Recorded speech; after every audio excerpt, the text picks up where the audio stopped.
Hi, I'm in the kitchen today and I'm making Salisbury steak from ground venison.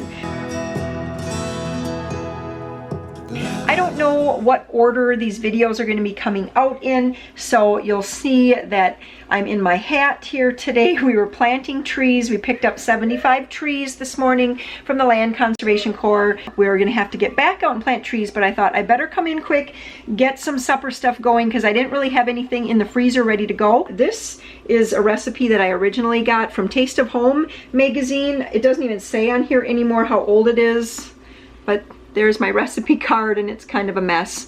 I've used it so many times, but it really is just like making little oval, kind of flattened oval meatloaves is really what it comes down to it. And then I just use packets of brown gravy and we put these over mashed potatoes. And I think since I have a whole pile of leftover biscuits in the fridge, we're gonna put it over that too. So I'll make some mashed potatoes and have the biscuits. And then we always have green beans, but I'm out of green beans from everything that we canned last year. So I think I've got some kind of frozen vegetables in the freezer and that's what we're gonna do for supper tonight. So hopefully I can get this going and I'm just gonna show you how I do that. Here we go. I'm gonna double, well, I should tell you, originally this recipe was for 2 servings and I've really ramped it up quite a bit over the years. And today I'm going to double what I normally make. So I'm gonna start with 4 eggs, a cup of milk, 1 cup of plain breadcrumbs, 4 teaspoons of minced onion, 2 just sort of spoonfuls of this beef soup base. Then I'm going to put in 4 pounds of ground venison. Of course, you could do this with ground beef as well.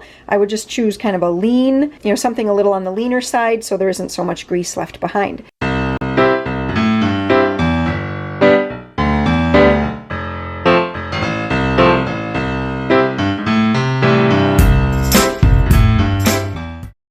Don't be scared.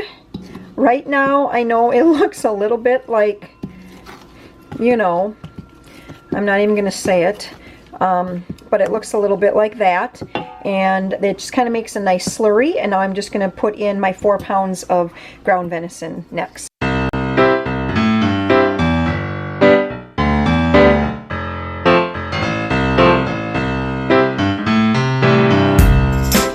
Now I'm going to make some patties. So I'm probably going to just take about like a good handful there, and then I'm just going to form this into a nice patty and put it in my pan.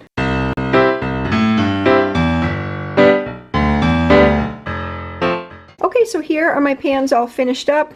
I have 12 on this pan, 10 on this pan. I have a total of 22 Salisbury steaks that it made, and you can see I just kind of made them into an oval shape and kind of flattened them down. Now, I think this time for whatever reason, I made them a little larger than I normally do, but these are going to go into the oven on broil for about 7 minutes on the one side, then I'll flip it and another 7 minutes on the other side. Now with the gas stove, I do notice that it doesn't burn the tops as fast, and I probably are going to have to go even a little longer than 14 minutes to get these fully done. So it really kind of just, you know, depends on your oven how long you're going to put those in for, but I always do it on broil. I'm just going to get everything cleaned up here. We're going to be heading back outside for more tree planting. And I'm just going to let these sit here for the next hour until we come back in and we'll be ready to make supper. At that time, I'm going to have to get some other things going. But for right now, I think this is a good start for tonight. And one more thing I should mention is that these can freeze. Like, for example, this pan here, just pop this in the freezer, you know, maybe put some saran wrap over it or something, but they could be frozen and then put into a Ziploc bag. So that would be an option too, but I think I'm just going to make all these, then we'll have plenty of leftovers for tomorrow. Tonight, I'm just going to make all of those, even though it looks like a lot.